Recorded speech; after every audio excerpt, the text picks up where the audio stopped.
ध्यान दो, ये जो प्रश्न हम लोग लिखे हैं ये बोर्ड एग्जामिनेशन 2023 में चैप्टर नंबर 6, 7, 8, 9 और 10।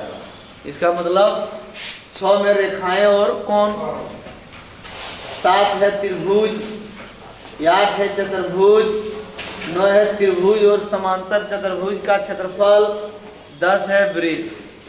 ये जो तुम्हारा 5 गो चैप्टर है, ये पांचों चैप्टर से कैसे कैसे प्रश्न आए हैं 2023 में, ये हम लोग देख रहे हैं। क्योंकि ये पांचों चैप्टर का सारा नियम, अभिगृत, प्रमेय जो भी था ये सब हम लोग पढ़ चुके हैं। तो 15 नंबर जो प्रश्न है, 15 नंबर क्वेश्चन पूछा गया था। 15 से पहले वाला जो 14 प्रश्न था वो तुम्हारा उससे 5 चैप्टर से इधर पहला से लेकर के 5वां चैप्टर तक था। 15 नंबर प्रश्न जो पूछा है वो तुम्हारा है 55 डिग्री का पूरक कोण क्या है।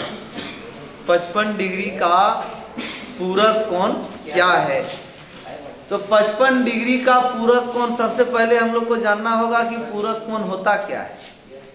ऐसे दो कोण जिसका योग 90 डिग्री के बराबर हो तो उन दोनों कोणों को एक दूसरे का पूरक कोण कहते हैं। तो 55 डिग्री का पूरक कोण निकालना है तो 90 में हम लोग 55 को माइनस कर देंगे। 10 में 5 गया 5, 8 में 5 गया 3, यानी 55 डिग्री का पूरक कोण हुआ 35 और 35 का पूरक हुआ 55। उसके बाद 16 नंबर जो प्रश्न है, ये प्रश्न तुम्हारा त्रिभुज का है। ध्यान दो, कहता है त्रिभुज का एक कोण, तो हम त्रिभुज छाप दिए। ध्यान देना,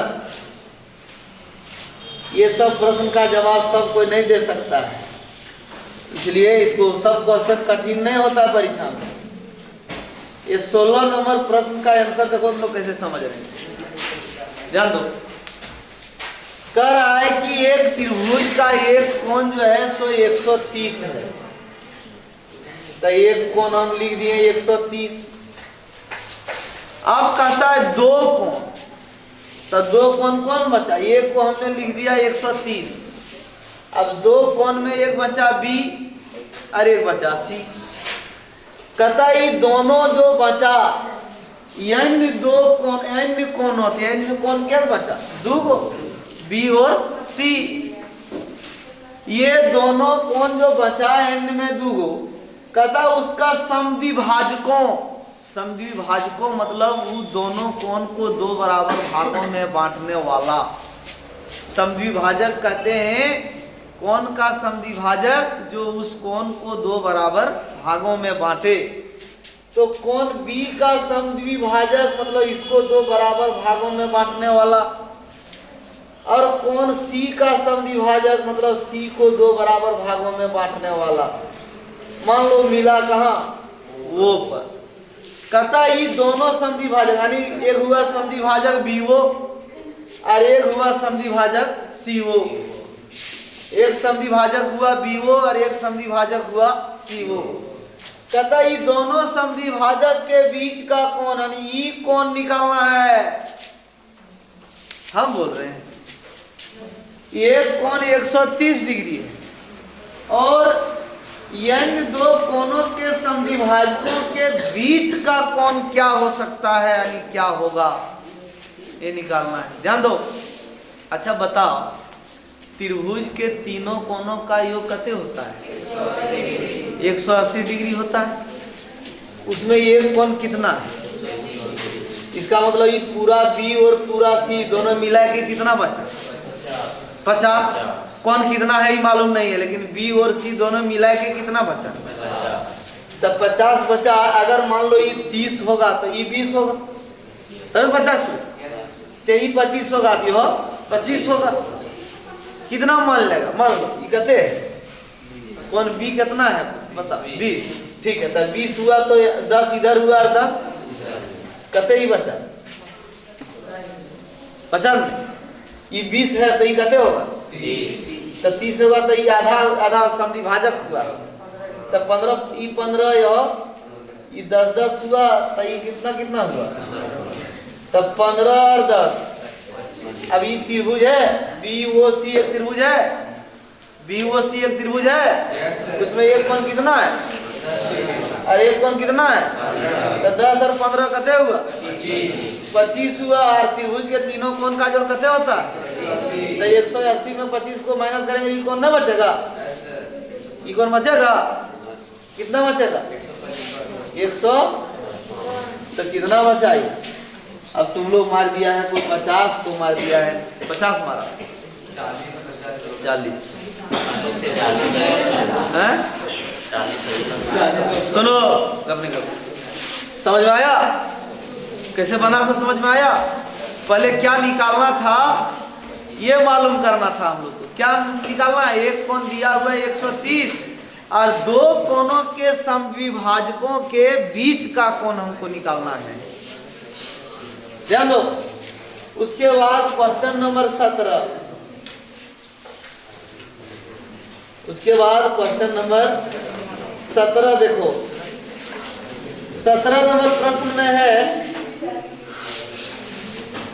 17 नंबर प्रश्न में तुम्हारा है, ये आकृति में, ये आकृति दिया हुआ है, ध्यान दो। ये आकृति में कहता है ये भी समांतर है डी, ये भी समांतर है डी, और ये कौन BAE 35 है, और कौन CDE 53 है, और हमको निकालना है कौन DCE यानी इस ये कौन हम लोग को निकालना है। हम लोगों ने पढ़ा है रेखा और कोण में कि यदि दो समांतर रेखा को एक तिर्यक रेखा प्रतिच्छेद करे तो एकांतर अंतर कोण क्या होते हैं, बराबर होते हैं। ये 35 है तो ये भी हो गया 35। अब यहाँ हम देख रहे हैं कि ये CDE फिर कब कर रहा है, CDE एक त्रिभुज है, और इस त्रिभुज में एक कोण 53 है और एक कोण 35 है, और तीसरा कोण हमको निकालना है। तो त्रिभुज के तीनों अंतर कोणों का योग होता है 180, और ये दोनों जोड़ते हैं तो 5 और 3 8 और 5 3 8, यानी दो कोण मिला के आ रहा है 88। 10 में 8 गया 2, यहाँ बचा 7, 17 में 8 गया 9 8 17, यानी कोण कितना निकला, यानी DCE कितना डिग्री निकला, 92 डिग्री निकला। उसके बाद 18 नंबर प्रश्न जो तुम्हारा है, इसमें दो त्रिभुज का बात हो रहा है, और दोनों त्रिभुज में पहले का तीनों भुजा दूसरे के तीनों भुजा से बराबर है।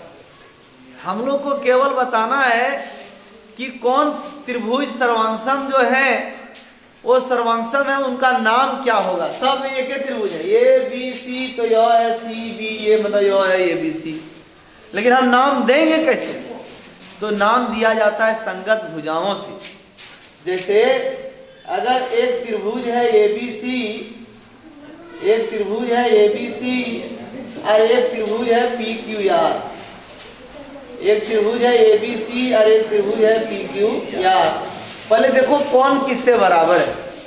ये भी भुजा, इसका ये भी बराबर है इसका मतलब इसका नाम शुरू होगा AB, इसका नाम शुरू होगा PQ, यहां से शुरू होगा।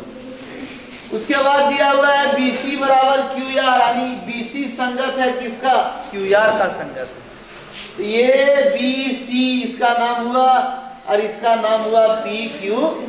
CBA हम नहीं लिख सकते, CBA हम नहीं लिख सकते, है ना, क्योंकि AB के संगत है PQ, BC के संगत है QR और AC के संगत है PR, है ना। इसलिए इसका नाम होगा, सब में चारों ऑप्शन में तुम्हारा एक ही त्रिभुज का नाम लिखा हुआ है ना। ABC चाहे CBA चाहे BCA सब एक ही त्रिभुज हुआ, लेकिन हम लिखेंगे कैसे, जो जिसके संगत दिया हुआ है। तो यहाँ कौन सही हुआ?